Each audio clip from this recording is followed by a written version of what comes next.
Boa sorte aos navegantes.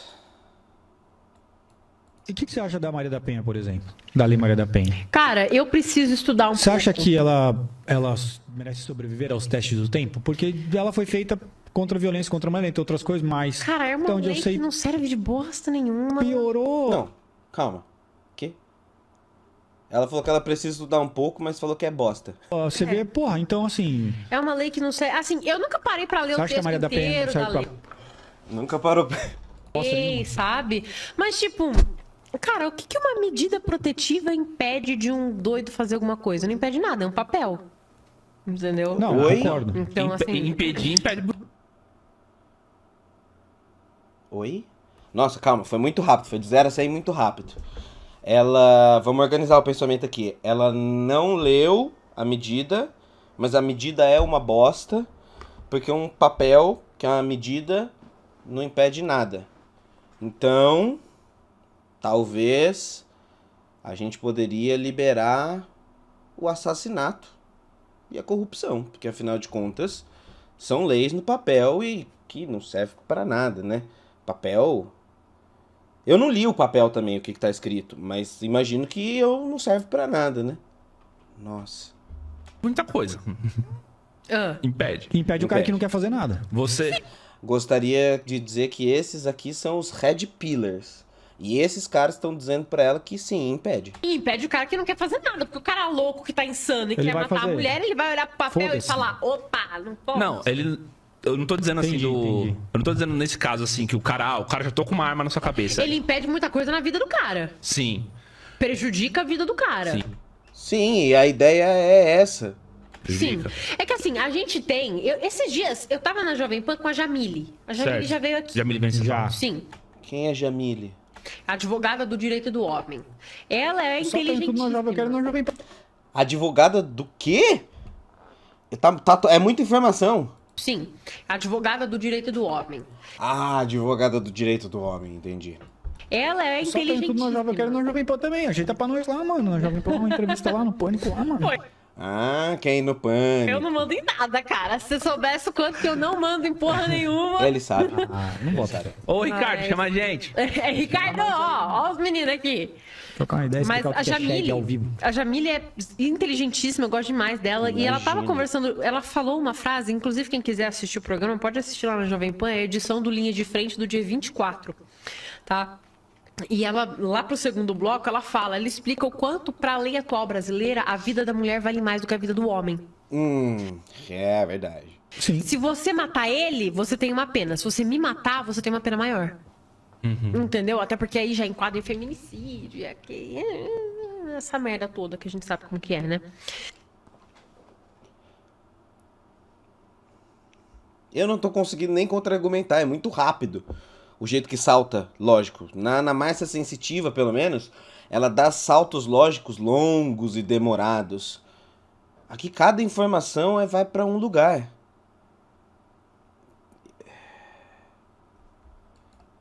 E então, assim, é uma questão muito problemática. Eu, sinceramente, É muito. eu sinceramente muito sou problemático. contra qualquer lei que faça isso é muito distinção problemático de sexo. Eu sou contra qualquer medida pública que faça qualquer tipo de distinção. Por exemplo, eu sou contra a cota. É uma distinção. Ah, é uma Eu sou distinção. contra. Entendeu? Porque eu acho que assim, todo mundo é igual perante a lei. Não importa se você é um ladrão de manteiga para alimentar os filhos ou se você é um atirador de escola. Nossa senhora, bateu o recorde mundial que o Rodrigo Constantino detinha até a live passada, o recorde mundial de mentiras proferidas no react do Kenji de segundas e quintas-feiras, que tinha o Rodrigo Constantino como grande detentor de cinturão, passou pra mocinha aí. Como é que é a história? Filhos ou se você é um atirador. É Não, igual pera. perante a lei contra a cota. Ela é contra a cota, É uma distinção. é uma distinção. É uma distinção Eu mesmo. sou contra. Entendeu? Porque eu acho que assim, todo mundo é igual perante a lei. Exatamente, e ela está certa, porque todo mundo é igual perante a lei e, portanto, como na sociedade as pessoas não são iguais e todos têm que ser iguais perante a lei, a cota corrige uma deformação social para aproximar as pessoas da ideia de que todos são iguais perante a lei. Oh, é uma distinção. Não importa se você é um ladrão de manteiga para alimentar os filhos ou se você é um atirador de escola. Importa. Importa bastante. Chama princípio da insignificância. E olha só que eu sou um mero professor de história. Mas eu também não sei porque que a gente tá falando sobre isso, porque no final das contas é tudo papel e papel não serve pra nada. É diferente. Perante a lei, vocês têm que ser julgados da mesma forma. Tá. Entendeu? Não... Você é julgado da mesma forma. Você tem constituição de advogado, defesa, amplo direito de se defender, aparato do Estado, independente do seu crime, você é julgado. Você é julgado da mesma forma. E aí quando começa o julgamento, começa a dosagem da pena. Que é o quê? Um monte de papéis reunidos, na qual um monte de pessoas que sabem ler esses papéis se reúnem e leem o papel para produzir um papel melhor, que é o resultado da ação. Um papel. Não importa se você é um cara ou... Não, sim. Mas vocês são seres humanos com os mesmos direitos e vocês devem ser julgados da mesma forma. Entendi. Okay. Tem o mesmo Entendeu? processo, Você mesmo direito de ampla não pode ser defesa. privilegiado ou mais perseguido que o outro. Você tá falando de igualdade de oportunidades, não de resultados, certo? Sim, exatamente. Você, por ser homem, você não tem que ter menos recurso do que eu juridicamente. A minha vida não tem que valer mais do que a tua juridicamente. Por isso que eu deveria poder me defender de uma falsa acusação. Então a mulher tem que pagar a conta pro homem, então. O que você acha? Pagar o motel. Cara, essa história de pagar as coisas, eu acho que isso vai muito do consenso do casal. Nossa, são muitas coisas. De novo, são muitas coisas. Em algum momento, os donos do podcast, Redcast, estão indo contra a menina. É bom. Eu gostei desse conteúdo. Começamos bem. E então, essa aí é a tal da ideia da femcel. Já ouviu falar em femcel? Então, essa aí é a tal female cell. Não tô dizendo que a menina desse vídeo é, mas dentro desse mundo da machosfera, por incrível que pareça, não há só machos. Há muitos tipos diferentes de pessoas, de classes diferentes, de origens diferentes, de raças diferentes. E uma das tribos sociais que fica dentro dessa machosfera é a tal da femcel. O que é uma femcel? Se a gente sabe que incel é celibatário involuntário, uma femcel é a mesma coisa, só que mulher. E a parada é que existe uma comunidade gigantesca de meninas, de mulheres, que se formou em torno dessas comunidades masculinistas e reproduzem uma visão muito parecida de mundo, na qual a divisão que a gente falou no vídeo, por exemplo, sobre Chads, Stacys, Beckys, os virgão, que são os incels, existe, a dinâmica de escolas tá dada, e elas são aquelas que são consideradas dentro do delírio, dentro da loucura, lembrando sempre que quando a gente fala nisso, a gente tá falando de um significante reverso, certo? Todos os significados estão ao contrário. Essas meninas são lidas como as Beckys que tomaram a pill. Ou seja, são as nerdolas, as nerdinhas que, não conseguindo se relacionar, não conseguindo ter relacionamento com aquele que ela pretende, vai para o mesmo lado da negação da realidade, vai para o mesmo lado de dividir a sociedade num privilégio delirante de um mundo escolar. É tudo fruto da solidão, do ressentimento, do medo e do acaso de, eventualmente, online, nos grupos online, você cair nisso.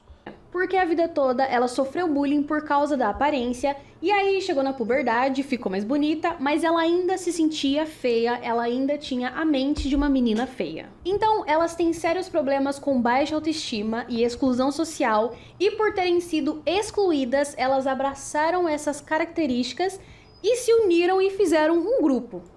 Sim, Porque nessa sociedade, mais do que qualquer outra, em todas as sociedades, o objetivo dos humanos, um dos objetivos dos humanos, me parece ser ter uma tribo para pertencer, ter um grupo para chamar de seu, se sentir parte de alguma coisa. E nesse momento, na qual a rede social lhe permite abraçar qualquer loucura, é óbvio que vão se formar comunidades das coisas mais doidas.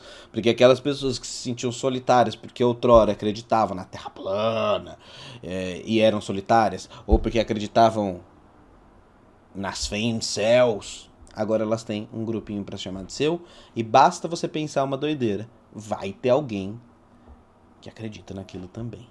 A menina é bonita ou menos feia também é considerada uma fake cell, porque se o problema está na aparência e você é bonita, você chama a atenção dos meninos, não tem por que você fazer parte dessa comunidade, você é uma Stacy. Para lidar com essa frustração, elas usam a internet e se escondem atrás de uma personagem. No Twitter ou no Instagram, elas fazem piadas, são irônicas, têm um humor meio ácido. Uma das meninas disse que gosta de exagerar, porque esse é o jeito dela de colocar para fora toda essa frustração, mas nem sempre isso é bem visto e por isso a conta dela foi banida diversas vezes porque ela acabou pegando um pouco pesado. A Anne Speckhard, que é a diretora do Centro de Estudo do Extremismo Violento, passou muitos anos estudando os incels. De acordo com ela, a comunidade incel é sem esperança, é desesperada. Já na comunidade fancel, elas lamentam como a sociedade é formada, é organizada e como essa organização machucou elas. Isso é uma parada sobre a importância de se falar tanto no aspecto da solidão. É fato que a solidão, ela é danosa. É fato de que o ressentimento ele causa coisas muito ruins. Ninguém quer estar sozinho, ninguém quer não ter amigos, ninguém quer não pertencer. E mesmo que a gente só pertença a alguns caracteres na tela, como num chat, num fórum, num grupo de amigos online, o que a gente quer é pertencer.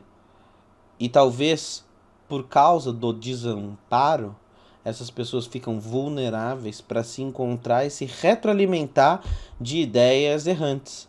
Ou seja, isso poderia valer para os incel também, né? Diz que não quer ser uma fancel para sempre, mas ela quer levar essa revolta, porque essa revolta fez ela acordar para a vida e perceber como a sociedade trata as mulheres e como é injusto.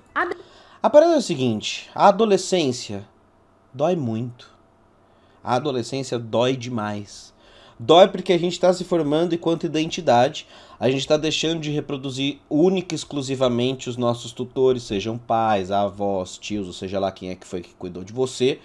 E para isso, você precisa descolar das autoridades do mundo. E você começa a entrar em negação e perceber que o mundo mágico não é tão mágico quanto parece. E aí, nesse momento, você tem a escolha de amadurecer e entender esse mundo e se construir a partir disso, negando as autoridades, mas sabendo as suas limitações, ou você tem a opção de criar um outro mundo mágico. Um mundo mágico de Disney, que você transforma tudo em pílulas, tudo em categorias de grupo bem genéricas, e aí você foge e continua numa existência rasa, mentirosa, mas romântica. Porque no final das contas você só quer sanar sua dor. Porque dói muito não pertencer. Dói muito ser um adolescente sem ninguém. Dói muito não ter com quem conversar as suas ideias num momento tão cruel, tão sensível da nossa vida. E aí você faz de tudo para esse pertencimento acontecer. Ele deixa de ser um grupo de acolhimento para ser uma estética de performance. Ou seja, a coisa passa a ser retroativa. Uma estética de performance é um pacote fechado de como ser e como agir a partir de uma estética. No caso, meio como se fosse a sad girl, que tinha os sad boys lá, são as sad girls. Ou seja, são as meninas que são tristes, depressivas, ansiosas, que lamentam, e é quase uma romantização da doença mental, porque veja, às vezes a menina ela se sente excluída, mas ela não é ansiosa, Ou às vezes ela é ansiosa, mas não se sente incluída. E aí começa um jogo de autoprofecia, profecia autorrealizável. Ou seja, para participar daquela estética, para participar daquele grupo, eu passo a emular, inclusive, as características a qual eu não tenho daquele grupo. E a estética de performance ela é muito perigosa por isso. Porque em um determinado momento você falseia tanto aquele comportamento que dali a pouco você passa a ser aquilo. Você passa tanto a performar essa estética que daqui a pouco essa estética ali consome e você passa a ser isso. E esses grupos, todos esses grupos masculinistas aconteceram isso. E agora, pelo que a gente está vendo, nos grupos femicel também aconteceu isso. Essa estética de consumo, na qual existe quase a romantização dessa tristeza, a romantização dessa dor, que não é mais, então, uma dor passageira, uma dor de constituição do sujeito. Ela passa a ser uma dor fixa, de definição do sujeito. Você não é femicel, sad girl, porque você é triste. Você é triste porque você é sad boy ou qualquer uma dessas tribos. E aí reverte os significados. Esse, inclusive, é um dos maiores poderes pro bem e pro mal que a estética tem. A reprodução de fazeres, de discursos, de comportamentos. É doideira. Como é que fala isso? Um conteúdo um dentro do outro, dentro daquele diagrama de Venn, vamos dizer assim. Solidão, perdedor, femicel e incel, eles participam de uma coisa só, mas são coisas diferentes. Primeiro, porque a dinâmica social do mundo é diferente. Ao contrário do delírio que eles próprios reproduzem sobre uma suposta ditadura das mulheres, ou um suposto perda da masculinidade ao longo do tempo, da história, essa besteirada toda. Ao contrário disso, as estruturas da sociedade se mantêm como elas são. E aí, por isso, mulheres e homens têm que ter análise diferente. Até porque dos grupos sociais que tomam bullying, são excluídos, sofrem psicologicamente, etc e tal, os incels são os únicos que descambam sistematicamente, e não como uma exceção da regra, porque eles também gostam de fazer isso, eles vão pegar um grupo social que fez isso uma vez e vão tentar confirmar a regra, mas que sistematicamente produzem ataques, violências de gênero, violências contra outros grupos humanos, sejam miscigenados, sejam estrangeiros, sejam de outra religião. Então também não dá para colocar no mesmo balaio. Mas o fato é que a solidão é um problema. A solidão na vida humana é um problema, e na juventude, um período que é tão dolorido para muita gente, que a gente está se formando, ela é especialmente dolorida, a solidão na juventude. E não que ela justifique qualquer um desses tipos de coisa, mas passa por compreender isso, para compreender como esses sujeitos chegam lá. E eu falo isso como alguém que teve uma dificuldade gigantesca de solidão em momentos da vida, em momentos da juventude, e que por isso entende qual é o caminho para descambar tudo, para esse sujeito chegar a um ponto que é incompreensível, que os valores se invertem e que depois que chegou lá, não dá mais para resgatar. Por isso que o vídeo, em nenhum momento, passou pano de alguma maneira. Os caras até ficaram, os próprios incels, os próprios Red Pill ficaram pistola porque eu fui sarcástico, porque eu fui ácido, porque eu bati demais, que eu não tentei entender. Só que a parada é essa, tentar entender é compreender e não justificar. Então, a puxão de orelha, a bronca factual ainda permanece.